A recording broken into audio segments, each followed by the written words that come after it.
Vamos lá, Fórum Mídias de hoje, 12 de maio de 2025. Aqui aquela icônica foto já trabalhada, porque a original, a bandeira estava meio enrolada, né?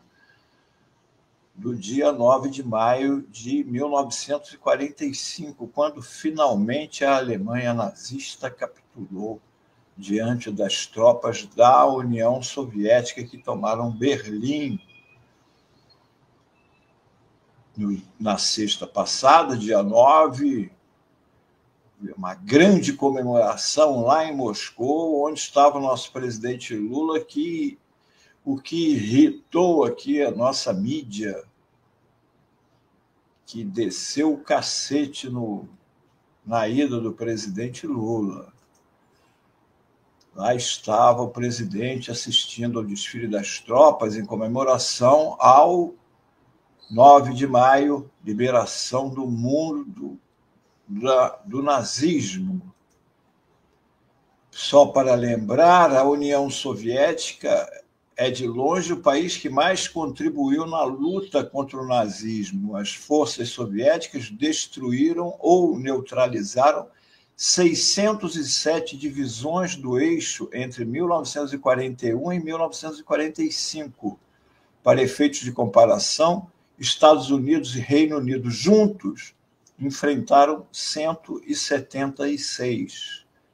Mais de 75% das baixas totais da Alemanha nazista, 10 milhões em 13,4 milhões de soldados, foram provocadas pelas forças soviéticas.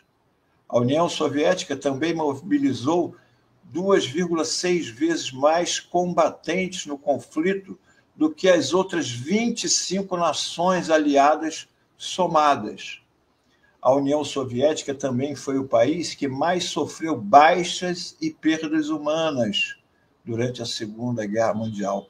Foram 27 milhões de soviéticos mortos durante a guerra, quase 14% da população do país. O montante equivale a 4,5 vezes o número de judeus mortos no Holocausto.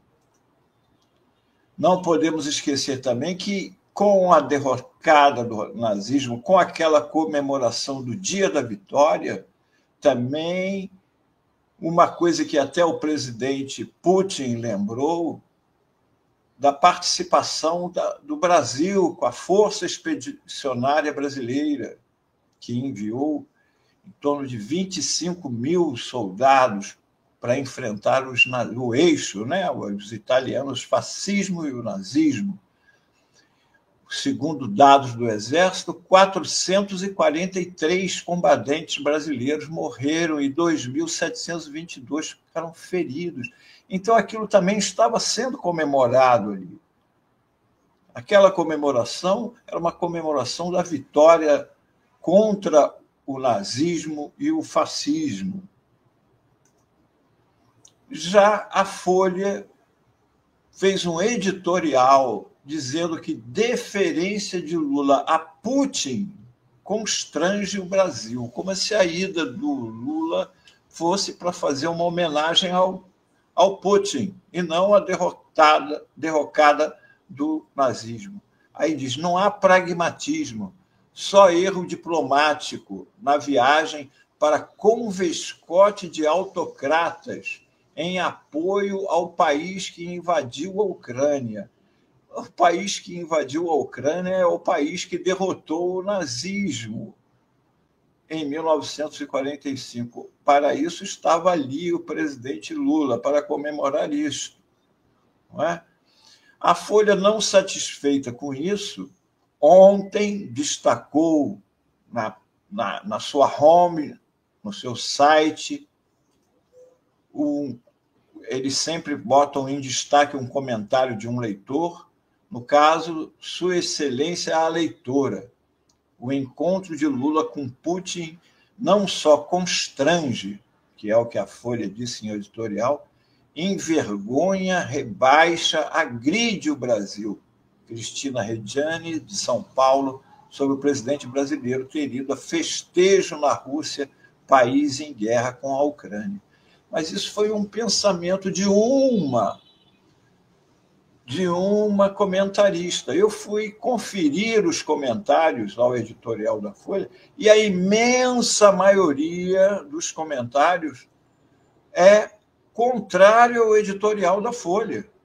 Então, eles buscaram a opinião da minoria, destacaram a opinião de uma pessoa entre a minoria dos comentários.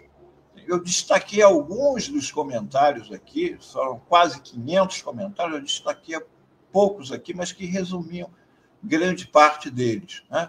Rogério Antônio Cardamone, qual o problema de estar na comemoração dos 80 anos da vitória de um país que perdeu 27 milhões de cidadãos lutando contra o nazismo, na qual estavam presentes governos que representam 2/3 da população do planeta?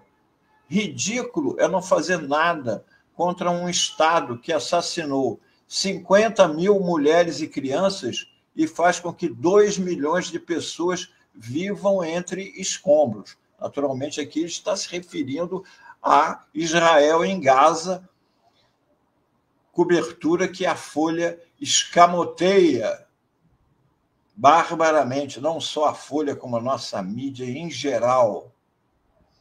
Aqui, Aníbal Carrion, bom mesmo é ninguém comemorar a queda do nazismo, que voltou com outro rompante nas redes sociais e tantos outros governantes da direita que se acham o dono do planeta. Esse jornal tem um lado, e notícias ruins do Lula é a ordem. Se até o fascista que saiu e sua turma não ousava desafiar a Rússia, o negócio é mais embaixo. Oxalá.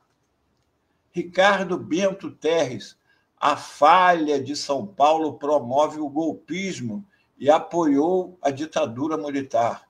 Ademir Sampaio de Campos, é mesmo, esse jornaleco tem muitas explicações a dar. Veja bem, não são internautas, são assinantes da Folha, gente que paga a assinatura do jornal. Marcelo Cardoso, e no passado também. Rodrigo Flecha, e constrangedor é o apoio escancarado e incondicional da Folha ao genocídio de um povo, extrema-direita e nazifascismo. Tudo a ver com esse jornal cada vez mais decadente e entreguista. Thaís Maria Vince de Mendonça Chaves. E se a deferência fosse a Trump, que revitaliza os campos de concentração de Guantánamo e El Salvador, patrocina o morticínio em Gaza, no Iraque e na Cisjordânia, investe contra universidades, caça sumariamente direitos, o editorial seria o mesmo? Ah, bom, aí pragmatismo, eufemismo horrendo que vocês reacionários adoram. Paulo Ricardo da Silva, mas que Brasil ele constrange? O Brasil conservador, a elite do atraso, os jornalões e jornalistas capachos dos Estados Unidos e da União Europeia? Regina da Silva Mariano, quem nos constrange diariamente é você, Folha de São Paulo. De jornal de vanguarda, de rabo preso com leitor, tornou-se um jornalão nos moldes do Estadão, de rabo preso com a Faria Lima. Agora vamos verificar aqui, ao longo da história, né, quem é que apoia ditador e ditadura. Temos aqui um editorial chamado Banditismo, publicado no dia 22 de setembro de 1971, na Folha de São Paulo, pelo proprietário e fundador da Folha, Otávio Frias de Oliveira, pai dos donos da Folha, o Otávio falecido. Olha os trechos do editorial dele. Lembremos, setembro de 1971, ditador Médici, o momento mais cruel da ditadura, ano em que aconteceu o sequestro, morte e desaparecimento do Rubens Paiva, por exemplo. Ele foi desaparecido no primeiro semestre deste ano. Olha o editorial escrito pelo dono da Folha e vejam quem apoia ditador e ditadura. A sanha assassina do terrorismo voltou-se contra nós. 2 carros deste jornal, quando procediam ontem à rotineira entrega de nossas edições, foram assaltados, incendiados e parcialmente destruídos por um bando de criminosos que afirmaram estar agindo assim em represália a notícias e comentários estampados em nossas páginas. Que notícias e que comentários? Os relativos ao desbaratamento das organizações terroristas e, especialmente, a morte recente de um de seus mais notórios cabeças, o ex-capitão Lamarca. E prossegue o editorial, lá ao final. E, de maneira especial, não de hoje, quando um governo, olha como ele descreve o governo do ditador Médici, um governo sério, responsável, respeitável e com indiscutível apoio popular, está levando o Brasil pelos seguros caminhos do desenvolvimento com justiça social, realidade que nenhum brasileiro lúcido pode negar e que o mundo todo reconhece e proclama. O Brasil de nossos dias é um país que deseja e precisa permanecer em paz. Veja bem, as pessoas estavam sendo torturadas barbaramente. Jornalistas da Folha, com a redação tomada por policiais, censurada. Jornalistas da Folha presos. E ele diz que o Brasil é um país que deseja e precisa permanecer em paz para que possa continuar a progredir. Um país onde o ódio não viceja, nem há condições para que a violência crie raízes. Um país, enfim, de onde a subversão, que subversão maior do que uma ditadura que rasgou a Constituição com atos institucionais, na época, em pleno vigor, o AI-5. Isso não é a subversão da Constituição?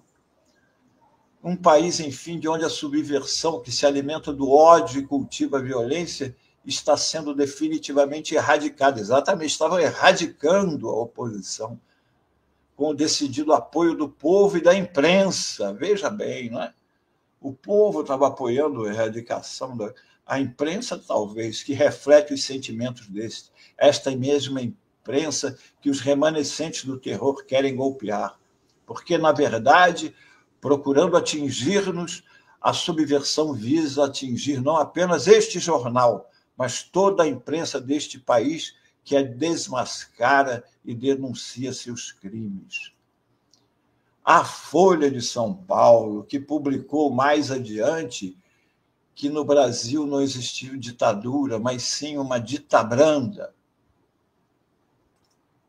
A Folha de São Paulo, veja bem, que estão os furgões queimados da Folha que fizeram com que o proprietário escrevesse aquele editorial. Furgão que a Folha emprestava aos órgãos de tortura foram incendiados pela resistência. Isto aqui está num livro recém-publicado que denuncia a participação da Folha no golpe e durante a ditadura.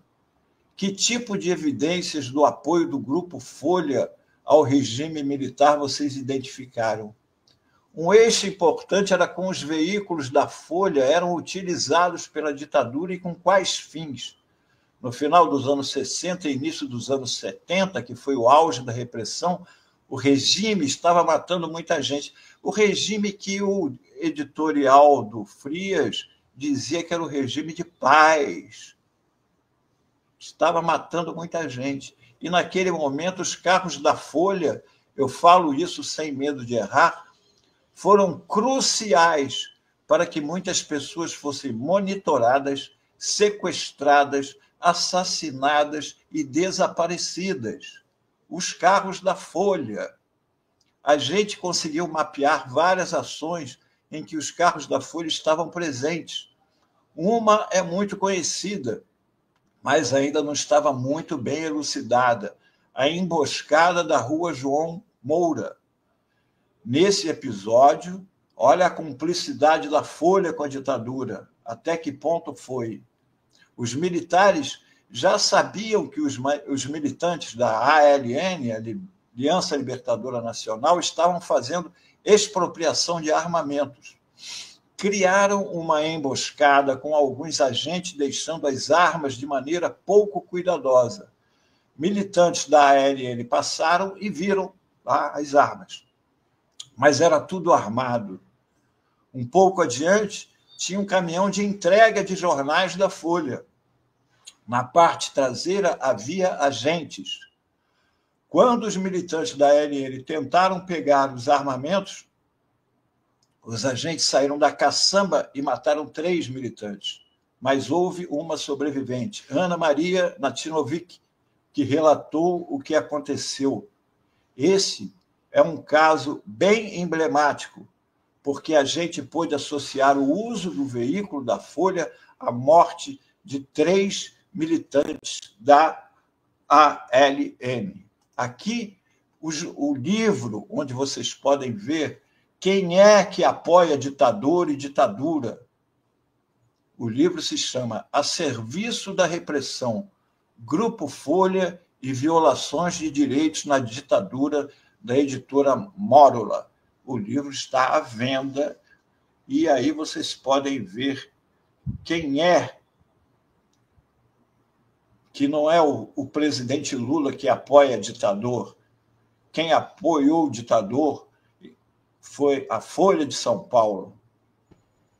Era isso o Fórum Mídias de hoje.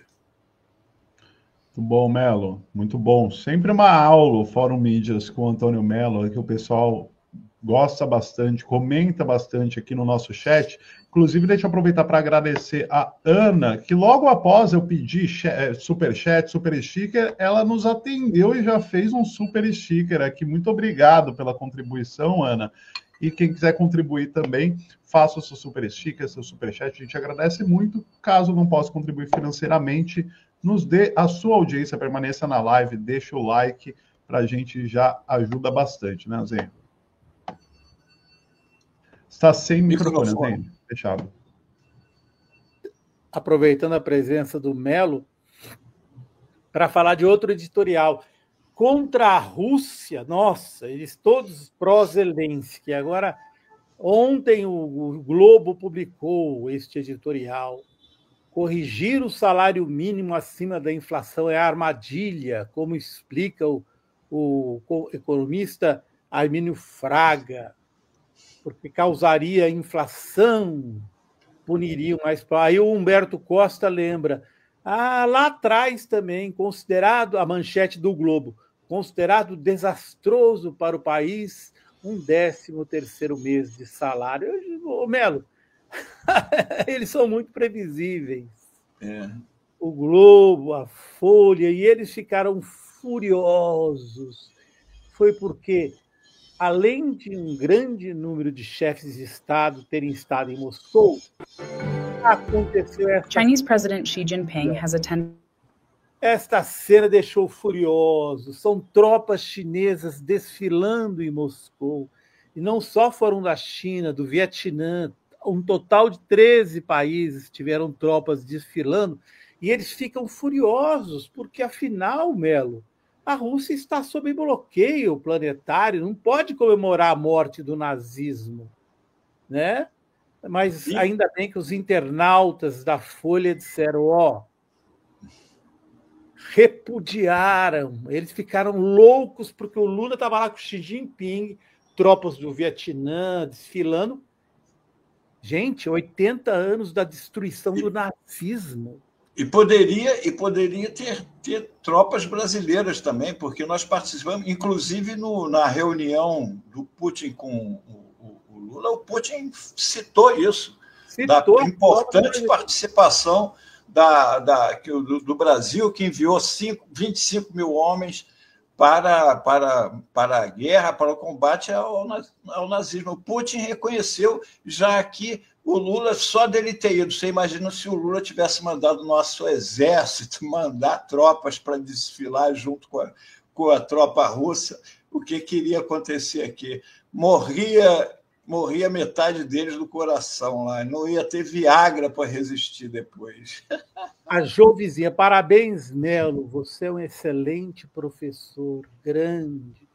Eles ficam tudo é motivo para detonar o governo Lula, dessa mídia brasileira. Mas é isso aí, Melo. Até amanhã, pessoal. Bom dia Melo. a todos. Um abraço. Valeu.